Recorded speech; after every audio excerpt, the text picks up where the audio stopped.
I missed one session, One, okay. I think. So I thought it was 12:30 p.m., but it's a.m. Mm, So yeah, that's why the no, you're good. Every so often I do a like 1 a.m. session just for like the EU and Australian people. That's why. All right, let's look at this game. Winnable question mark. I will let you know. Graves into Viego. I've always liked this matchup personally. Just because you can kite him. You're playing range versus melee. A and B, if you're good enough, you can E his ult or E his W or E his Q. You can E three different types of his damage output, which then basically guarantees the winning 1v1. So I've always liked this matchup, especially in the mid late game. If you're able to stack your grit high enough, then Viego doesn't really do any damage because he doesn't go armor pen until his third item. But so far we just full clear. Everything looks normal. I would personally do Wolves into Gromp instead of Wolves Blue just to cycle my Wolves and Gromp better, but it's not the biggest deal. Here, okay, yeah, you really good job keeping your 8 grit. You don't have to be scared of this guy. You can just face tank him. You'll never die with 8 grit stacks ever. So when you are worthy of 8 grit, yeah. it sounds weird like, oh, why would I? It sounds counterintuitive. Why would I not dodge a skill shot, right? If you had E, then you can dodge it. Right now, you can have perfect movement. Change your champion. You're actually change Faker and into mouse control. If Viego throws it correctly, it's undodgeable. It's on him to miss it. It's not on you to dodge. Does that make sense? There's some skill shots, like for example, Nearly Q, where Nearly Q Nearly can throw the Q perfectly, but but it's on the person to dodge. They can always dodge it, right? Even if it's a perfect Q. And there's some skill shots like Xerath Q, where you can have perfect movement, but you'll never be able to dodge it, right? In this case, this close distance with Viego W, it's undodgeable for movement alone. It has to be off an ability. I mean, like a E or a flash. So in this case, and also one of those things where not only are you full HP, but he's 80%, so you have HP advantage. But when you have 8 grit, uh, you'll never lose this 1v1 in a million years. So instead of wasting the inputs of clicking away, I would right now just auto him so I can at least trade damage. He's gonna W auto me and I'll auto him, and we're trading. Instead, when you walk away here, you're not trading. He's just hitting you, and you're just not hitting him. Does that make sense? So I would just tank it to the Yeah. face and be like, okay, well, you're not gonna hit this W on me for free. You're gonna tank some damage to hit this W. So good. Okay, so this guy dies. Great start to the game. Double crab, got a kill. If I'm you, I'm pretty fucking happy. Just base, waste of time. You have Dirk, you have Longsword. You are playing a champion with no CC. This guy still has flash, so you will never kill him in a million years. Just a waste of time. All you're doing is wasting your time. And you're doing it more and more and more. What I see the consistencies on most of your VODs is we cancel good recalls, especially early, for something that seems appealing. Yeah, I mean, Like 90% of players either skip too many camps or they do too many camps. That's like 90% of people's problems. Is they're not. There's a golden spot of consistently doing camps, but not AFK full clearing. But when you do this, now that the punishment is this guy's going to the Vector Raptors, and now we're like, oh, well, we want to fight him. But funny enough, even though you got a kill and you got double crab, this guy has spent his money and has double longsword. You have nothing. So now you actually lose 1v1, and now you're relying on your teammate to come help. Yeah. This looks pretty good, but just another aspect of relying on a teammate. This guy has no flash, I assume, so he looks like he dies. But anyway, this is a great start to the game. If I'm you, I'm so happy. I like this base, really good base. Instead of staying on the map, now we clear down.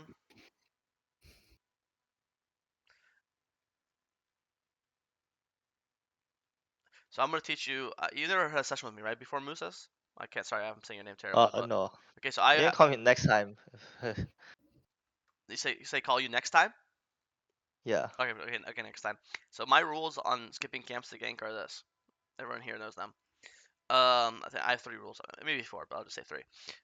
Rule 1: there's an invisible line going through the middle of the map like this. In this case, the line would be here, right? It's just directly through the middle of the land. Rule 1 of ganking is if someone's really pushed up past this line. Which in this case he is. He is really pushed up, right? So that's 1, really pushed. Rule 2: if they're low. So if they are obviously half HP, below half, anything 30%, whatever. So really low. 3 is we have hard CC. So in this case, either I have hard CC, so you're playing like a Vi or a Jarvan, or your laner has hard CC, so like a Galio, Malzahar, Lissandra, right? So CC. And 4 is gap closers. So the champ's playing a champion that doesn't have many dashes, so he's playing like he's not playing Zed with W, LeBlanc with W. He can't just like go this and like teleport away instantly, right? Um, so usually I say I want like 2 check marks for a lane to be gankable. It's one of these 2 check marks of these 4, right? In this case, he is pushed, but you have no CC, and he has no mana, and he has no CC. He's not very low. He's above half. Um, you don't have like you have your E, but you don't really have your flash. You don't have like the crazy chase down abilities as well. And it's one of those things where it's also this rule is around camps. If all 6 of your camps are down, say boom, this is dead, dead, dead, dead, dead. Then why not gank? You have nothing else better to do. You're not missing anything. There's no gold on the map for you to collect. Why not spend our time to gank them, right? But when there's camps to do, it's like it's always a trade offer. Like you're trading your camps for an opportunity to get a kill. But if it doesn't work, then you're just bleeding gold on the map that you could be collecting, right? So I always say only go for ganks if there's 70% chance with your camps up. If your camps are down, then you could go for 40% chancers. Why not? Because again, nothing else better to do. So Yeah, yeah. I I guess this gank, I I didn't look at the any status. mm, conditions, yeah. Like if he's like, Yeah, yeah, if if he he's has like sun and yeah, if he's more full HP, then HP, I full guess. mana, I agree, it might not be bad. So that's always important to look at that. So because I think if this guy was lower, this works. If um maybe he's even more pushed up, it could work. But again, with my rule book, he doesn't. He's not super low. You don't have full CC, and again, we're just skipping wolves and Gromp. And then I think at this point, we just have to go and collect our camps. Even though if it's not Mundo, Viego, you'll just die 1v1 to Viego. You're half HP, right? Like Viego's in this bush, you're just dead. So even though Mundo killed you, I don't think Mundo matters. It just you can't do this anymore, right? So same thing Yeah, applies. I think I saw Viego use his E like in mid, so I thought I can just push the crab to her top side and like smite it, but Yeah, I don't know. it's all Yeah, good. I didn't see Mondos. I think the thing to really think about is just if you have no camps up again, why not? But you have you have guaranteed like this is a risk, right? Why take a risk? Like even if you think it's a small risk, why take a risk when we have a zero risk options here? Reds up, Wolves up, Gromps up, right? This is 300 gold on the map right here. This is your swing kill right here, you know. So that's kind of like the thing to think about. Okay, we do the dragon. Now we should just full clear up. Wolves blue, Gromp, Raptors red. Okay. As we're clearing up, we see. I think you should just full clear. Um, I always say this: anytime you pull an objective, unless we saw Viego bot or something, did we? Oh, we did. Never mind. This is good. We saw Viego bot. I lied. This is fine. I didn't see Viego for a second because I'm skimming through the VOD. But if we saw Viego bot, I think pulling this makes perfect sense. Bad flash. Oh my god, Thresh is fucking superhero. But pointless flash. I don't know if you played versus Viego much, but Viego can always ult over the wall. So when you flash over the wall, instead of this guy ulting like this is actually bad ult. He could just ult here over the wall, and now you have Yeah. no E or ult or flash to follow him. So,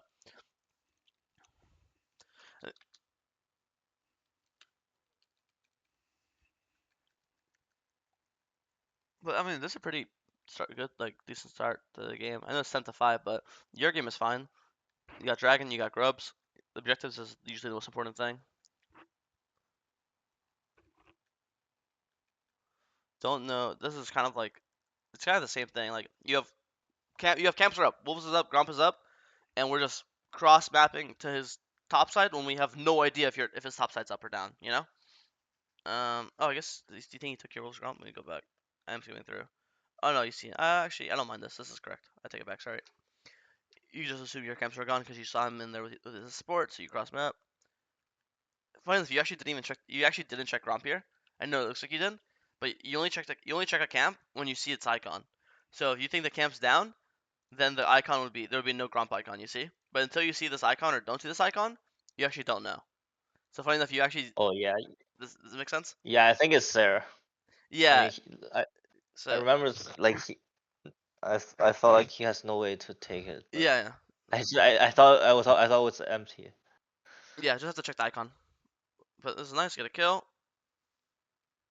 Okay, so yeah, it is up. Yeah, you just didn't walk in all the way, but it's good. You got top kill. You see Viego. You should be fine here. Yeah. Yeah, troll this. This guy is just unkillable with his ult, you know. It starts as Gaul. I guess you could just danger ping, caution ping. I also think that let me press. I want you to press tab here in a second, and I'll let you know. Okay. I don't want you to fight this dragon no matter what. Even though, like, I don't even care about this play you just did where you just died. I don't care at all. I looked, press tab. 0 3 1 5 1 4. My only top champion that's doing well is my top laner, and he's top lane, right? So this dragon is unfightable. 44, 3 You even have this app that cheats. Your AD carries down 2,000 gold, supports down to 1,000 gold. Um, this dragon is just never fightable. And the good news is you got the first dragon, so you have insurance. They are 4 dragons away from soul, you know, so they could have one, they could have two, you could even give them 3, right? I think this is one of those dragons where you press tap here, you realize my entire team is disgustingly piss weak, and I'm gonna trade. If they're gonna go dragon, I'm gonna clear up wolves, raptors, red krugs. I'm gonna look for another top gank with my fiddlesticks. Maybe hit the top tower. Maybe play for the respawning Gromp in a minute from now. You know what I mean? This is where we just trade, try to get as much golden XP as possible, hit our second item, and then once we have, once we're 2 items and stronger than our opponent, then we can use our own individual advantage to impact the map. Does that make sense? But I just think Yeah. that your teammates are just way too weak to fight this dragon. It's just not possible. Sorry, give me 1 second.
Sorry about that. You still here? Yeah. Sorry, I had to step out for a second. Alright, where were we? Oh yeah, so I think here you just have to give this dragon. Your team's too weak. In games like this, the games like I know like these games are like over 12-6, like oh shit we're so lost. But these type of games where you give this first dragon, it's their first dragon. You probably get the second dragon. You play for top tower, play for Grom, play for wolves. And just perma trade. They kill your bot lane, you go kill top. They go kill your top laner, you go try to kill their bot lane, and you just trade, get your second item, try to get your third item, and then try to use your item lead to actually then impact the map and help your teammates get back in the game. But if we just try to fight fire with fire and just match them, it's almost never gonna work. Like they're just stronger in every single lane, and all you're doing is now he took your entire top side, so now you're not able to trade for gold, and now the only lane that you have that was winning was Fiddle is now getting 2 or 3 man, so now your only winning lane is now going to start losing as well. Now we're trading. I think once you're already here, again, just keep checking. Go check red. Go check crooks. Maybe try to 2v1 the Swain. There's no point to match this. They're all topside. I wouldn't. Like, again, if they're all topside. I'm not going topside. There's no way you can start Herald because again they're all up here. The best you can do here is again take red, take Krugs, and maybe 2v1 him. Because I think this guy is full MR. I think he has like Mercs plus Yeah. Spectre's Cowl, so you're not gonna do you're gonna do decent damage to him. Especially in this case, Annie has good CC for you right here. She's tippers and her stun and all this different stuff, so she can definitely set you up.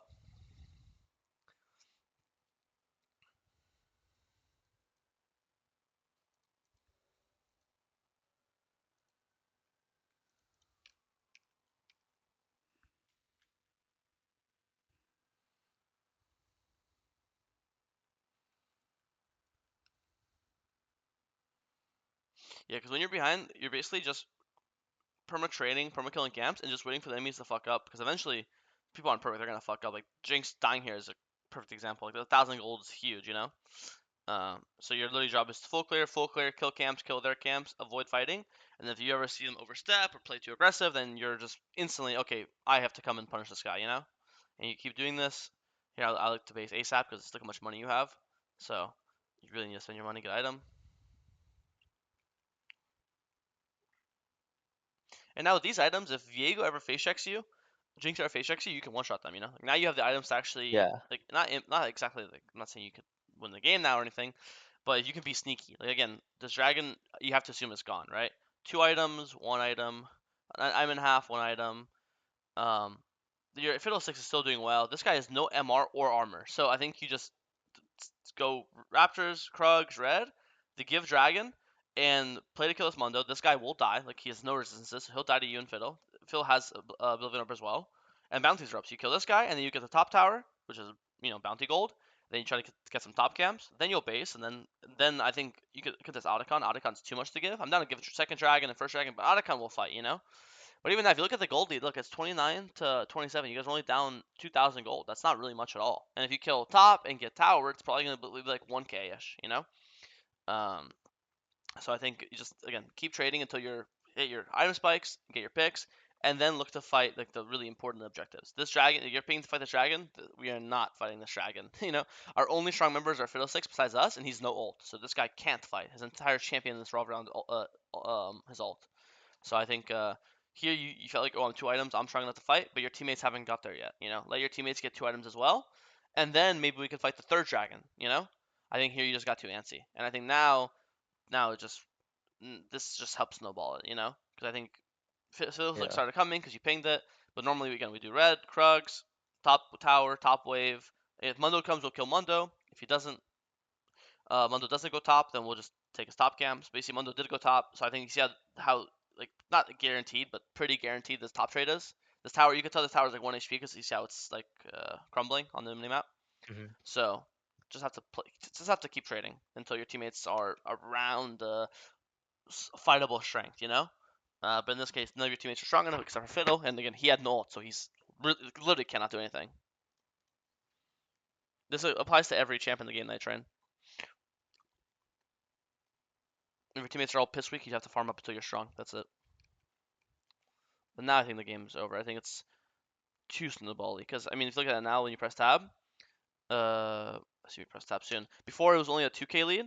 Now it's like it's 3K now, but it's also Dragon and it's Yeah, also they haven't Atakan. based, I think. Say again, sorry. Yeah, I think this only shows like their current Oh yeah. items.